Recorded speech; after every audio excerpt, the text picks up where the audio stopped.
Welcome to The Explainer. In a world that's always changing, the only truly stable ground is the one you build for yourself, right? So today, we're going to dig into the blueprint for that. Think of it as an internal operating system for a totally uncertain world. Okay, so let's set the scene. I want you to think about a specific moment in time, April 2026. Now, this isn't just some random date on a calendar. Nope.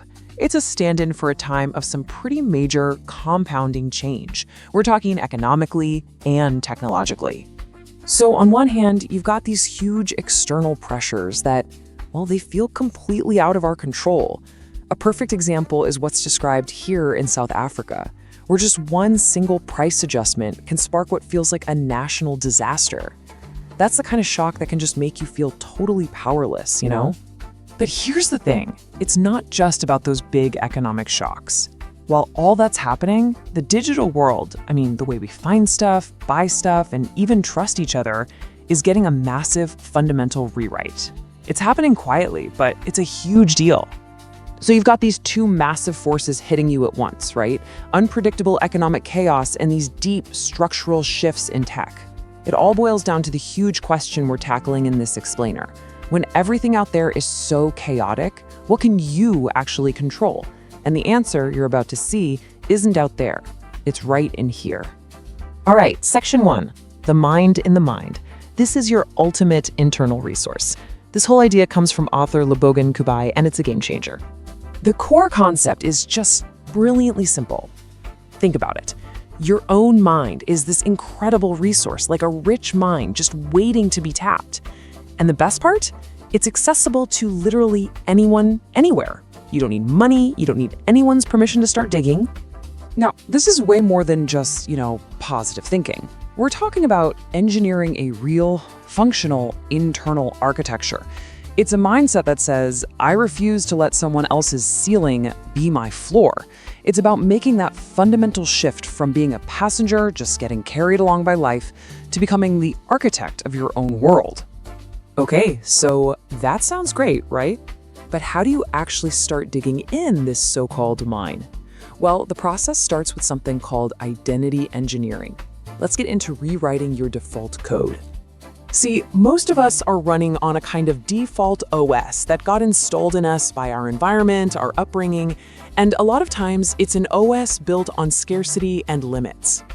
Identity engineering is the work of deliberately going in, auditing that old code, and rewriting it from the ground up.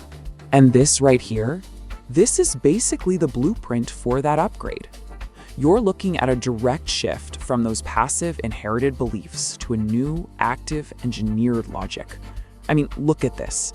Money is for others becomes money is a system I can learn. It's too late for me becomes knowledge compounds every single day. And this one's huge. Failure means I should stop becomes failure is just data, a signal that the system needs a little tweak. You see? Every single one reframes a dead end into a solvable problem.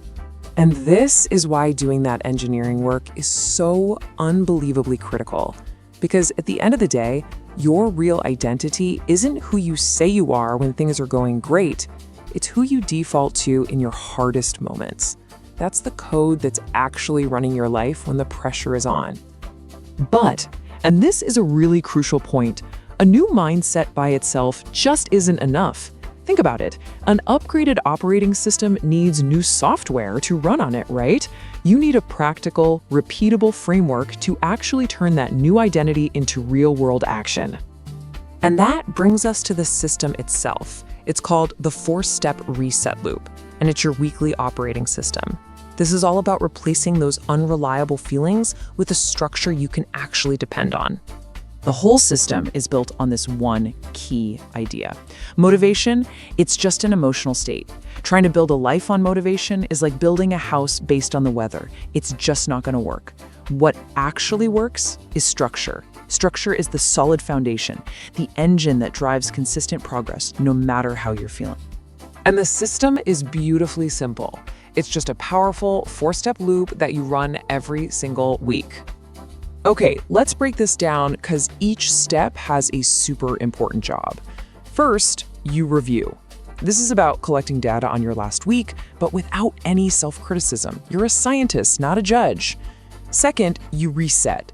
This is where you clear out all the clutter, both physical and digital, to just create space. Then you realign. You zoom out, get that big picture view, and focus on the actions that will give you the most leverage. And finally, you restart. You make that clean psychological break and commit to the new week. That's it. Simple, right? So what happens when you put all this together? When you combine this mind-in-the-mind philosophy with this practical system, well, you engineer a really profound shift in who you are. You go from being a passenger to becoming the architect. Let's look at the difference. The passenger, they wait for permission. They react to their environment.